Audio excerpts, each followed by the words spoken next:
창세기 50장 24절부터 26절까지 한 절씩 교독하겠습니다. 제가 24절 읽습니다. 요셉이 그의 형제들에게 이르되 나는 죽을 것이나 하나님이 당신들을 돌보시고 당신들을 이 땅에서 인도하여 내사 아브라함과 이삭과 야곱에 맹세하신 땅에 이르게 하시리라 하고, 요셉이 또 이스라엘 자손에게 맹세시켜 이르기를 하나님이 반드시 당신들을 돌보시리니 당신들은 여기서 내 해골을 메고 올라가겠다 하라 하였더라. 요셉이 110세의 죽음에 그들이 그의 몸에 향제를 놓고 애굽에서 입관하였더라. 아멘. 잠깐 기도하겠습니다. 고마우신 하나님 감사합니다. 정말 오래간만에 만나는 우리 박찬혁 형제와 이경자매와 우리 하준이 하나님이 축복하시고 하나님 한국에서의 모든 그 과정들을 인도하시는 줄로 믿습니다. 이렇게 미국에 다시 잠깐 들어와서 우리 교회를 잊지 않고 왔습니다. 하나님이 축복하시고 은혜를 더하여 주시기를 원합니다. 이 시간 하나님 말씀을 우리가 대합니다. 이 말씀 위에 하나님의 은혜가 얼마나 크고도 높은지 우리가 기억하고 깨닫고 우리 마음속 깊이 새길 수 있도록 은혜를 더하여 주시옵소서. 성령께서 역사하실 때 또 하나님의 살아계심이 우리 마음에 새겨질 것입니다. 성령께서 역사하실 때에 우리의 굳은 마음이 부드러운 마음으로 변할 것입니다. 성령께서 역사하실 때에 우리가 새로운 출발을 할 수 있는 줄로 믿습니다. 이 은혜가 이 시간에 일어나도록 역사하여 주시옵소서. 예수 그리스도 이름으로 기도합나이다. 아멘. 지난주 우리 성경 읽기 범위가 창세기 43장부터 출애굽기 13장까지였습니다. 이 구간, 창세기 43장부터 출애굽기 13장 안에 두 명의 중요한 인물이 나옵니다. 하나는 요셉이고 또 하나는 모세입니다. 요셉과 모세라는 걸출한 신앙인 두 사람이 주인공으로 등장을 합니다. 자, 그런데 시간적으로 보면 요셉과 모세 사이에는 넘을 수 없는 시간의 골이 있어요. 그게 무슨 말이냐면 도저히 두 사람은 만날 수 없는 시대에 살았습니다. 시간적으로는 거의 360년이나 떨어져 있는 시대에 둘이 따로따로 살았었어요. 그렇기 때문에 요셉과 모세는요, 어찌 보면 비교하기 어렵습니다. 서로를 연결해 줄 만한 것이 없습니다. 그런데 제가 이 말씀을 읽으면서 이 본문을 묵상하고 설교 준비하면서 정말 기가 막힌 것은 이 요셉과 모세가 깊이 연결되어 있다는 거예요. 어떻게 연결되어 있는지를 한번 확인해 볼 텐데요. 자, 오늘까지 성경 읽기를 하신 분들은 읽었을 거예요. 출애굽기 13장을 보면, 출애굽기 13장 19절에 보면 이런 본문이 나옵니다. 같이 한번 본문 한번 잘 볼까요? 뭐가 어떻게 나와 있는가? 모세가 요셉의 유고를 가졌으니 이는 요셉이 이스라엘 자손으로 단단히 맹세하게 하여 이르기를 하나님이 반드시 너희를 찾아오시리니 너희는 내 유고를 여기서 가지고 나가라 하였으며다. 자, 보세요. 첫 번째가 어떻게 나옵니까? 모세가 누구의 유고를 가졌어요? 요셉의 유고를 가졌어요. 모세가 요셉의 유고를 가지고 애굽을 빠져나가고 있다는 이야기.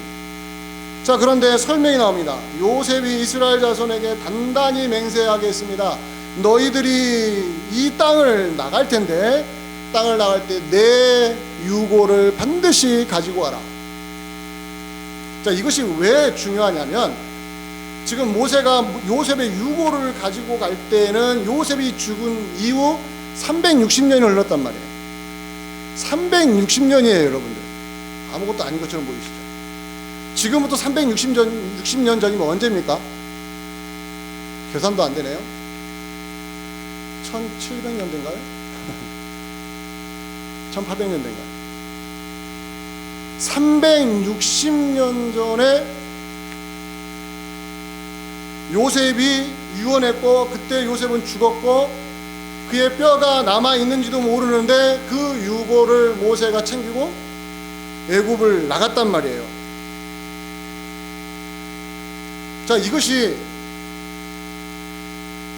성경에 기록된 이유가 뭘까? 저는 이 부분에서 궁금했습니다. 왜 여기에다 이렇게 자세하게 요셉의 유언도 이야기해주고 모세가 요셉의 유고를 가지고 왔다는 것도 구체적으로 기록을 한 이유가 뭘까? 물론 우리는 여기에서 무엇을 발견할 수 있냐면 하나님이 위대하시구나, 하나님이 정말 위대하시구나, 시간에 상관없이 360년이라는 어마어마한 시간의 간격이 있음에도 불구하고 하나님에게는 이것이 전혀 문제가 안 되는구나, 하나님은 360년 전의 일도 마치 어제 일처럼 이루시는 분이구나 라는 걸 우리는 받아들일 수 있습니다. 그런데 저는 오늘 본문을 보면서 약간 다른 각도에서 한번 봤어요. 뭐냐면 히브리서의 내용 때문에 그렇습니다. 히브리서 11장 22절을 한번 제가 인용을 했는데요, 그 내용을 보면은 요셉이 남겼던 유언을 어떠한 시각으로 봐야 되는지를 보여주는데요, 히브리서 11장 22절에 한 목소리로 한번 읽어봅니다. 시작. 믿음으로 요셉은 임종시에 이스라엘 자손들이 떠날 것을 말하고 또 자기 뼈를 위하여 명하였으며, 히브리서를 누가 기록해 주었는지에 대해서는 학자들마다 의견이 너무 많아서 딱 누구다라고 말할 수는 없습니다. 그러나 히브리서를 쓴 사람이 살았던 시대와 요셉이 유언했던 시대를 시간적으로 따지면 상상이 안 되는 만큼 멀리 떨어져 있어요. 그런데 히브리서 저자가 이 본문을 인용하면서 어떤 단어를 추가했는지를 보십시오. 요셉이 죽을 때 유언을 남겼다. 근데 그 앞에다가 한 단어를 집어넣었어요. 뭐라고 말합니까? 무엇으로요? 믿음으로요. 믿음으로 요셉이 죽을 때에 유언을 남겼다고 말합니다. 자, 그런데 우리가 아까 창세기 50장을 읽을 때는 요셉이 믿음으로 유언했다는 말이 나옵니까? 안 나옵니까? 안 나옵니다. 잘 보세요. 요셉이 유언을 남길 때는 요셉은 내가 죽어도 내 뼈를 가지고 애굽을 나가라고 유언을 남겼지, 요셉이 믿음으로 그렇게 말했다는 문장이 안 나옵니다. 그런데 히브리서에서는 이것을 어떻게 해석하냐면 믿음으로 요셉이 유언했다고 말합니다. 자, 그렇다면 요셉이 보인 믿음이 무엇이길래 이 사건을, 요셉이 남긴 유언을 믿음으로 해석을 했을까? 그렇다면 그 믿음으로 해석했다는 것은 우리가 요셉의 유언을 읽으면서 아, 믿음이란 이런 거구나라는 것을 배울 수 있다는 거 아니겠습니까? 도대체 믿음이란 무엇일까요? 오늘 설교의 핵심은 그겁니다. 믿음의 사람이란 무엇일까? 믿음을 가지고 있다는 게 어떤 의미일까? 우리에게 어떻게 나타나는가? 세 가지의 특징을 여러분 기억하시기 바랍니다. 요셉이 남긴 유언 속에 담겨있는 믿음의 특징, 이 특징은 우리도 가지고 있어야 될 변하지 않는 믿음의 특징입니다. 세 가지입니다. 첫 번째는 믿음은 비전이라는 거예요. 믿음은 비전이라는 거예요. 자, 비전이라는 단어를 많이 들어봤죠? 자, 비전은 언제 쓰는지 우리는 알고 있습니다. 과거나 현재에 쓰지 않습니다. 비전이라는 것은 미래와 연결되어서 씁니다. 과거 비전이라는 말 들어봤습니까? 현재 비전이란 말은 잘 모르고 쓰는 경우가 있어요. 대부분 비전은 앞에 뭐가 붙습니까? 미래 비전이라고 말합니다. 미래 비전. 그런 면에서 요셉은 자기가 죽지만 자기의 유고를 가지고 반드시 애굽 땅을 벗어나라 라고 유언을 남겼을 때 요셉이 보인 믿음은 뭐였냐면 철저하게 미래지향적인 모습이었다는 거예요. 미래지향적인. 다시 한번 24절을 보시기 바랍니다. 창세기 50장 24절에 뭐라고 나옵니까? 나는 죽을 것이나, 나는 죽을 것이나 하나님이 당신들을 돌보시고 당신들을 이 땅에서 인도하여 내실 것입니다. 나는 죽고 없겠지만 하나님이 여러분들을 이 땅에서 나가게 하실 것입니다라는 미래 비전을 그는 죽는 순간에도 갖고 있었다라는 거예요. 자, 여기에서 우리가 잠깐 점검할 것이 있어요. 이 미래 비전, 미래 지향적인 믿음을 가지려고 할 때에 우리를 꼭 방해하는 두 개의 장애물이 있습니다. 첫 번째가 뭐냐면 과거 지향적인 마인드를 갖고 있는 사람. 신앙인 중에 과거 지향적인 마인드를 갖고 있으면 미래 비전을 심어주기가 어렵습니다. 이 과거 지향적이라는 게 뭐냐면, 여러분, 과거라는 것은 중요한 거 아시죠? 과거가 중요하다는 것과 과거 지향적이라는 것과는 아주 많이 다른데, 과거는 중요합니다. 우리의 역사이기 때문에 과거는 중요해요. 그리고 그 과거는 반성도 해야 되고 교훈도 얻어야 될 정도로 우리는 과거를 잊으면 안 됩니다. 과거가 없는 역사는요, 미래가 없습니다. 과거를 잊어버리는 민족은요, 미래가 없습니다. 과거를 잊어버리는 개인은요, 미래가 없습니다. 왜? 반성을 안 하니까. 자, 그런데 여기에서 과거 지향적이라는 것은 뭐냐면, 이미 일어난 과거의 일에 내 몸과 마음이 묶여버린다라는 거예요. 묶여버려요. 이미 지나가버린 과거를 반성하고 이제는 그렇게 하지 않아야지라는 그런 차원이 아니라 자꾸 거기에 내 발목이 붙잡히는 거예요. 부부간에도요, 이것 때문에 싸웁니다. 남편이 과거에 아내에게 잘못했습니다. 남편이 미안하다고 합니다. 미안해. 다시는 안 그럴게. 근데 아내가 오케이, 알았어, 이제 그건 내가 용서할 테니까 더 잘하자 라고 하지요. 그런데 어떤 아내는 그렇지 않습니다. 내가 당신을 어떻게 믿어?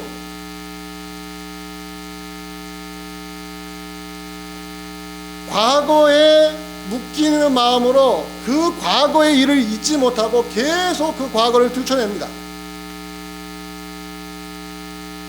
그러면은 이 부부는 한 발자국도 앞으로 나아갈 수가 없는 거예요. 믿음의 영역에도 똑같이 갑니다. 요셉처럼 나는 죽지만 여러분들은 하나님이 자유를 주셔서 이 애국에서 벗어나게 할 텐데 내 유고를 가져가십시오 라고 해서 자기가 경험하지 못할 미래를 내다보면서 현재 말할 수 있는 이 마인드는 그가 과거 지향적인 사람이 아니었기 때문에 가능하다는 거예요. 철저하게 미래 비전에 마음을 맞췄기 때문에 그는 이렇게 할 수 있었습니다. 과거 지향적인 신앙을 갖고 있으면 매우 위험합니다. 용서를 못해요. 여러분, 요셉이 형들을 용서한 거 아시죠?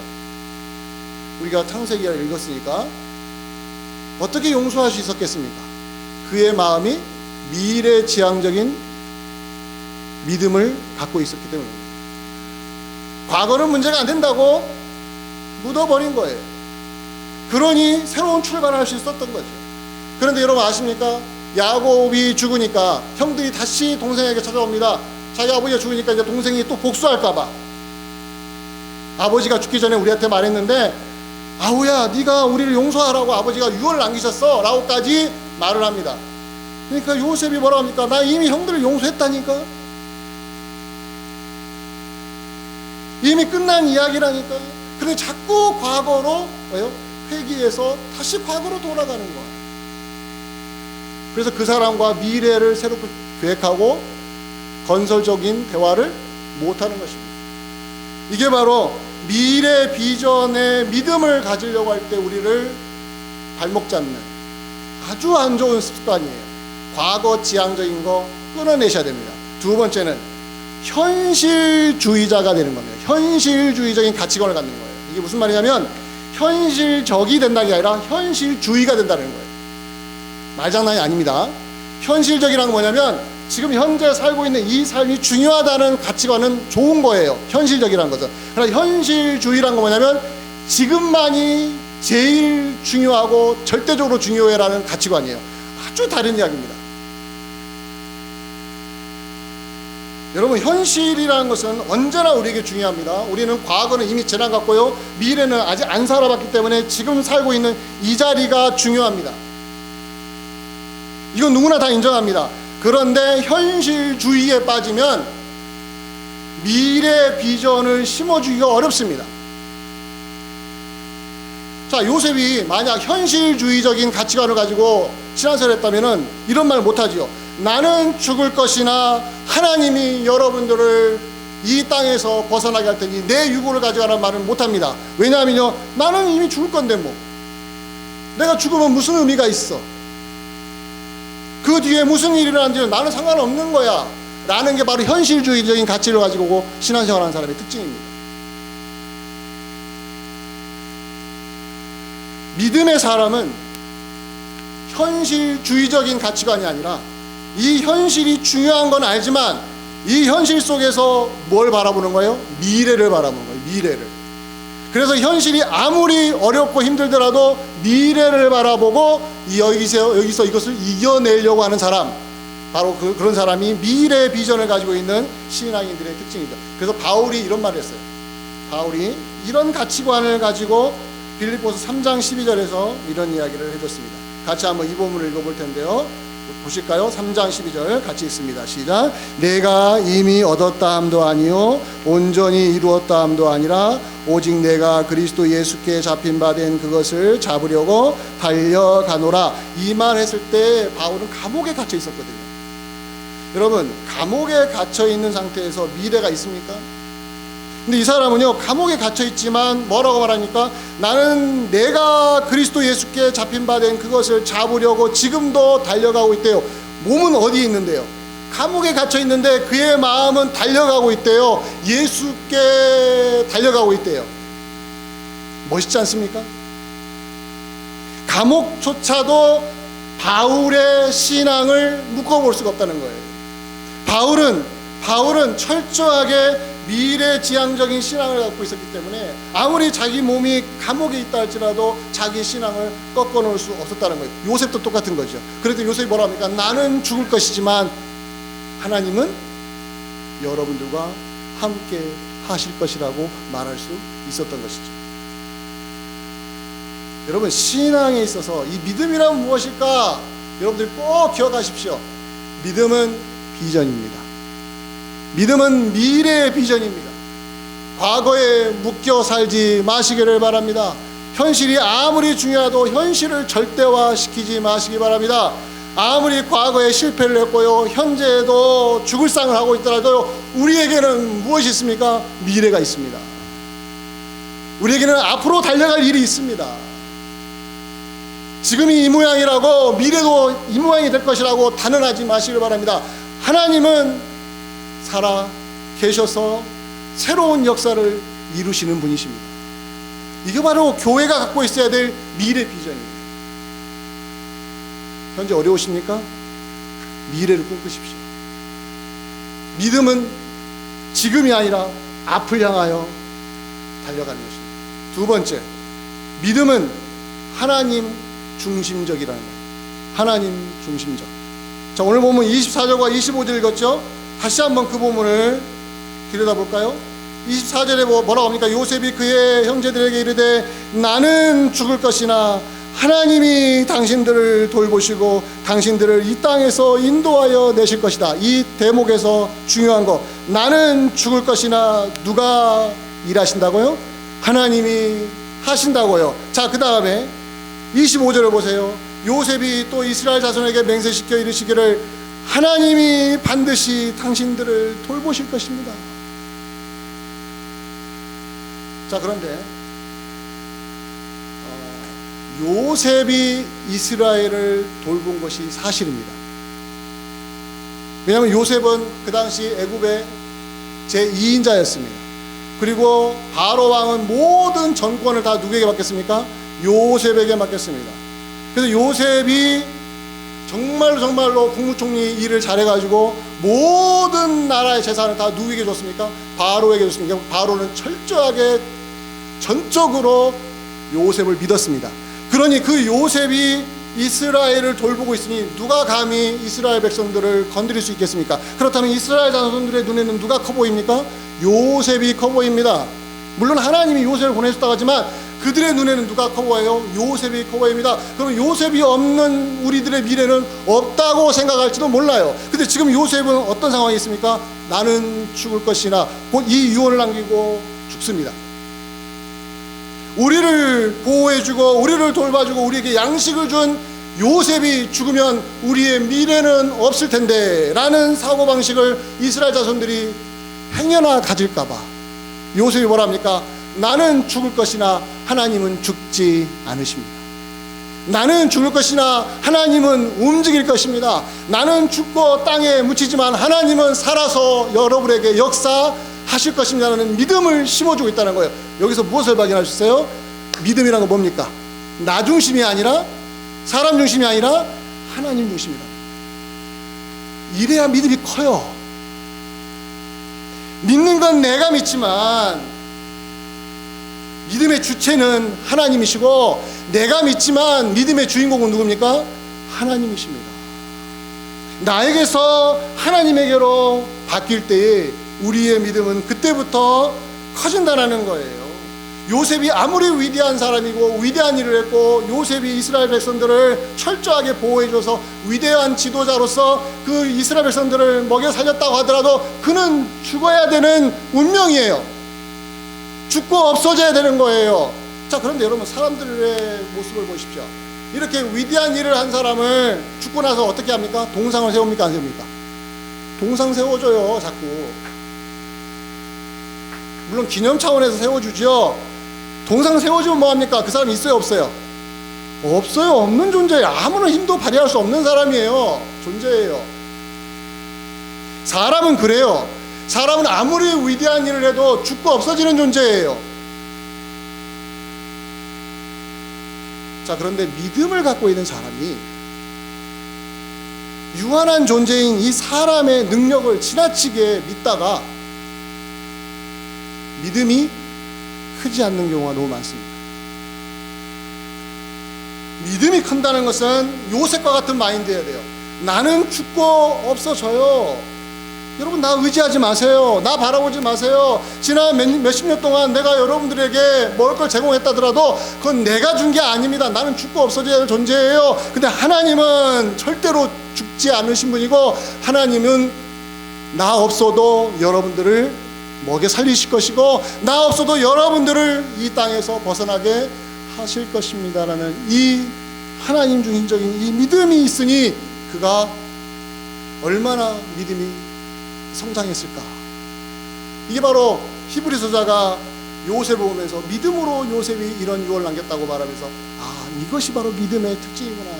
철저하게 하나님 중심적인 사람이 되는 거. 그러면은 하나님 중심적인 사람이 되면 우리는 어떻게 됩니까? 자기를 낮추게 됩니다. 요셉 보세요. 자기 위대한 일을 한 사람이에요. 그런데 뭐라고 합니까? 나는 죽습니다. 나는 죽어요. 나 아무것도 아니에요. 예를 들면 세례 요한, 여러분 기억하시죠? 세례 요한. 세례 요한이 어떤 사람입니까? 광야에서 그가 하나님의 메신저로서 하나님 나라를 이야기했을 때 광야에 아무도 없었습니다. 그런데 저 동네에 있었던 사람들이, 많은 사람들이 다 어디로 와버려요? 광야로 몰려오기 시작합니다. 누가 있기 때문에요? 요한, 세례 요한 한 명이 있다고 해서 그 광야로 사람들이 먹을 것도 없고 물도 없는 곳에 와가지고 세례 요한의 설교를 듣겠다고, 그에게 세례를 받겠다고 유대인들이 막 몰려옵니다. 그 정도로 세례 요한은 그 당시에 유대인들에게는 존경과 사랑을 받았습니다. 대단한 사람이죠. 그는 목숨도 아까워지 않는 사람이에요. 그러니까 헤롯 왕이라는 정말 파렴치하고 폭군인 사람 앞에도 뭐랍니까? 당신 행동은 잘못됐습니다. 지적했다가 어떻게 했어요? 목배임을 당하고 죽었지 않습니까? 위대한 사람이에요, 세례 요한이. 믿음의 사람으로 이 정도의 활약을 하면 요한이 없을 정도로 믿음의 사람으로서 세례 요한은 정말 멋진 일을 했습니다. 그런데 예수님이 나타나자 그가 한 말이 있습니다. 뭐라고 한지 아십니까? 요한복음 3장 30절 이런 말을 했습니다. 요한복음 3장 30절 너무 유명한 구절이죠. 함께 읽어봅니다. 시작. 그는 흥하여야 하겠고 나는 쇠하여야 하리라. 누구는 흥하고요? 예수님은 흥하고 나는 쇠하고, 예수님은 쑥쑥쑥 사람들에게 알려져야 되고 나는 뭡니까? 나는 감춰져야 한다는 거예요. 이 정도의 신망을 받고 존경을 받고 사랑을 받으면 내가 아니면 이런 생각을 가질 텐데, 세례요한 뭐랍니까? 예수님이 오시자 예수님은 흥하시고 나는 쇠하여야 합니다. 그분은 내가 비교가 안 되는 분이십니다. 이게 바로 믿음이 갖고 있는 특징이에요. 누구 중심이에요? 그리스도 예수 중심이라는 거예요. 하나님 중심이라는 것은 그리스도 예수 중심이 된다는 것이죠. 그래서 여러분과 저의 인생에 있어서 여러분의 삶에 중요한 존재들이 나타나고 중요한 일들이 있다 할지라도, 신앙이라면, 예수 그리스도를 믿는 신앙이라면 꼭 기억하십시오. 자기를 낮추시기 바랍니다. 나는 아무것도 아닙니다. 나는 아무것도 아닙니다. 아무리 여러분들이 주님께 헌신한다 할지라도 나는 아무것도 아닙니다. 누가 움직이십니까? 하나님이 움직여서 내가 여기에 있을 뿐입니다. 나는 잠깐 여기에 도구로 사용되고 있을 뿐입니다. 라는 마음 자세를 가져야 그분의 믿음이 큽니다. 세 번째, 마지막입니다. 자, 믿음은 미래를 향한다고 말했습니다. 근데 그 미래가 뭡니까? 하나님 중심적이어야 한다겠습니다. 마지막은요, 그러면 우리는 어떻게 살아야 됩니까? 기다려야 합니다. 그래서 믿음은 기다림입니다. 마지막 세 번째 믿음의 특징은 기다려야 한다는 거예요. 기다림. 이 기다릴 줄 모르면 믿음이 안 큽니다. 자, 이 기다림을 요셉의 이야기에서 어떻게 확인할 수 있습니까? 요셉이 유언을 남겼습니다. 나는 죽을 것이나 여러분들은 앞으로 언젠가는 이 땅을 벗어나서 자유를 얻을 것입니다. 근데 우리가 출애굽기 13장을 읽었지만, 모세가 요셉의 유고를 갖고 애굽을 탈출할 때 요셉이 죽은 이후에 얼마의 시간이 흘렀다고요? 360년. 제가 계산해봐서 알아요. 360년이 흘렀습니다. 그럼 이스라엘 백성들은 요셉이 죽고 나서 계속 대를 이어서 이스라엘 백성들이 나타났는데, 그들은 요셉의 유골도 갖고 있고 요셉의 유언도 들었을 거예요. 근데 요셉이 뭐라고 했습니까? 나는 죽을 것이면 하나님이 여러분들을 자유롭게 하실 것입니다. 그런데 시간이 10년이 흐르고 50년이 흐르고 100년이 흘러도 안 이루어지는 거예요.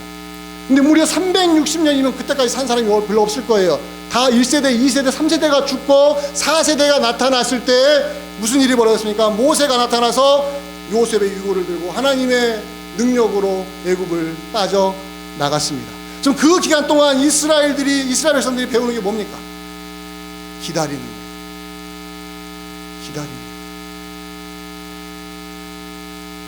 우리는 살면서 기다릴 줄 압니다. 다 기다릴 줄 압니다. 기다릴 줄 모르는 사람 아무도 없습니다. 우리가 늘상 우리는 기다리며 살아요. 여러분, 차를 타고 가다 보면 신호등 앞에서 기다립니까? 그냥 가버립니까? 빨간불 켜졌는데 아무리 급해도 기다려야 됩니다. 속이 타도 기다려야 됩니다. 왜 이렇게 이 몇십 초가 이렇게 몇 초가 이렇게 길지 해도 기다려야 돼요. 그 앞에서. 우리는 유명 식당에 가면은 뭐합니까? 웨이팅 리스트에다가 내 이름을 올려놓지 않습니까? 그걸 기다려야 됩니다. 물론 안 기다리고 밥 안 먹겠다고 나간 사람도 있지만, 이 음식을 먹기 위해서는 뭐합니까? 기다려야 돼요. 1시간이라도 웨이팅 리스트에 이름을 올리고 기다려야 됩니다. 그거 하나 먹으려고 기다리는 거예요. 여러분, 자동차가 문제가 생깁니다. 수리를 하러 맡겼으면 오토샵에 맡깁니다. 고칠 때까지 어떻게 됩니까? 기다려야 돼요. 꼼짝 못하고. 우리는 기다리며 사는 사람이에요. 자, 그러나 그 기다림은 믿음과는 상관없어요. 믿음과 상관이 있는 기다림이 있어요. 요셉처럼 누구의 약속을 믿고 가는 거죠? 하나님의 약속을 믿고 갈 때 기다리는 건 진짜 기다리는 거예요. 믿음으로 기다리는 겁니다. 우리 신앙인에게 기다림은 일상생활에서의 기다림과는 차원이 다른 하나님의 약속을 내가 붙들었을 때의 기다리는 거예요. 하나님이 분명히 복을 주신다고 했었죠. 그럼 그 복을 주실 때까지 기다릴 줄 아는 인내력. 성급하면 사고를 칩니다. 하나님의 약속이 분명한데 왜 1년이 지나도 안 이루어져요? 2년이 지나도 안 이루어져요? 요셉 보세요. 그가 죽은 지 몇 년 만에요? 360년 만에 이루어졌어요. 근데 우리는 뭡니까? 기다리면서 내가 눈 뜨고 살아있는 동안에 이루어지기를, 이런 소망을 가지니까 기다릴 줄을 모르는 거지요. 내가 살아있을 때 끝장을 봐야 되고, 내가 살아있을 때 확인을 해야만 된다는 이 조급함이 우리로 하여금 믿음으로 기다릴 줄을 모르게 만든다는 거예요. 성격 나오더라고요. 성격이 나와. 야고보 사도가 이런 말을 했습니다. 야고보 사도가 이런 말을 했어요. 야고보서 5장 7절을 보시면, 그가 우리의 이 인내심, 기다림을 어디까지 끄고 가는지를 한번 확인해 보시기 바랍니다. 이게 바로 우리 기독교인들이 이 땅을 살아갈 때에 믿음으로 기다린다는 게 여기까지 가야 되는구나 하는 것을 확인시켜 주는데, 야고보서 5장 7절 한 목소리로 봅니다. 시작. 그러므로 형제들아, 주께서 강림하시기까지 길이 참으라. 보라, 농부가 땅에서 나는 귀한 열매를 바라고 길이 참아 이른 비와 늦은 비를 기다리나니. 여러분, 언제까지 기다리라고요? 주께서 강림하신 데가 뭡니까? 재림하실 때까지. 그럼 야고보가 이 말했을 때와 지금은 몇 년이라고? 지금 2000년이 흘렀어요. 2000년 동안 예수님이 오셨습니까? 안 오셨습니까? 아직 안 오셨습니다. 지금도 우리는 기다리는 겁니다. 2000년 전에 야고보가 기다리다가 죽었습니까? 안 죽었습니까? 죽었습니다. 그 이후에 수많은 기라서 같은 신앙의 선배들이 살았습니다. 그들도 주님이 강림하실 것을 기다리다가 어디로 들어갔습니까? 묘로 들어갔습니다. 땅에 묻혔습니다. 우리도 여기에서 주께서 강림하시기까지 참아야 됩니다. 참아야 됩니다. 그러다가 우리는 죽을 것입니까? 안 죽을 것입니까? 우리도 죽을 거예요. 그러나 하나님이 약속하신 주님이 강림하시는 날은 옵니까? 안 옵니까? 반드시 옵니다. 그날 와서 무슨 일이 벌어집니까? 새하늘과 새 땅이 임하고 우리의 죽은 몸이 부활의 몸을 입고, 그때서야 맞아요, 하나님, 수천 년이 흘러도 하나님이 하신 약속이 이루어진다는 것을 주님 앞에서 우리는 고백하게 될 것입니다. 주님이 약속하신 건 반드시 이루신다는 것을. 그런데